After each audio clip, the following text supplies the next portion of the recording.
I'm a little guy, so when I got in this race, I was 6'2" and had a full head of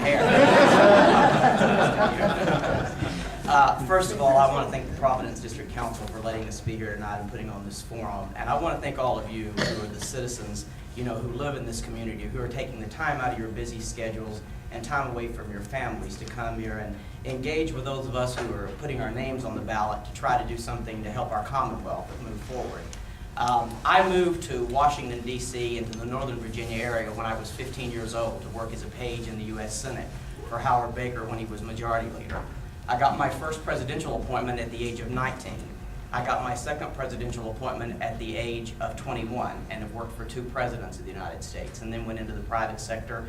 And for the past 20 years of my life, I've been in economics and studied mortgage banking. I have a dual master's degree from American University with concentrations in corporate finance and accounting. I think those are pretty good credentials when you look at them for somebody to try to address the economic crisis that Virginia is facing right now. In my current job that I have, I was promoted to it as an officer of the company for the very reasons that I had those credentials and because they were looking for somebody to help them through the current economic crisis. Those are my credentials of why I can run in this race. Now let me tell you why I'm in it. Over the past 6 months, as I've walked this district and knocked over 6,000 doors, I come across story after story where I knock on the door like a gentleman last night who told me that he just lost his business of 30 years. He and his wife moved in with their mother-in-law because they had run a little sandwich shop.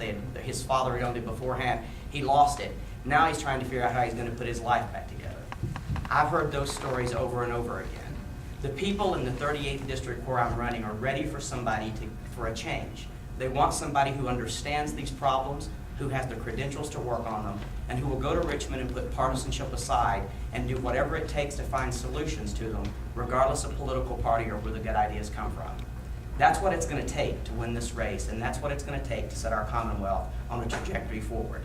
That's what we need to do, and I look forward to hearing your questions tonight and engaging with you on the issues.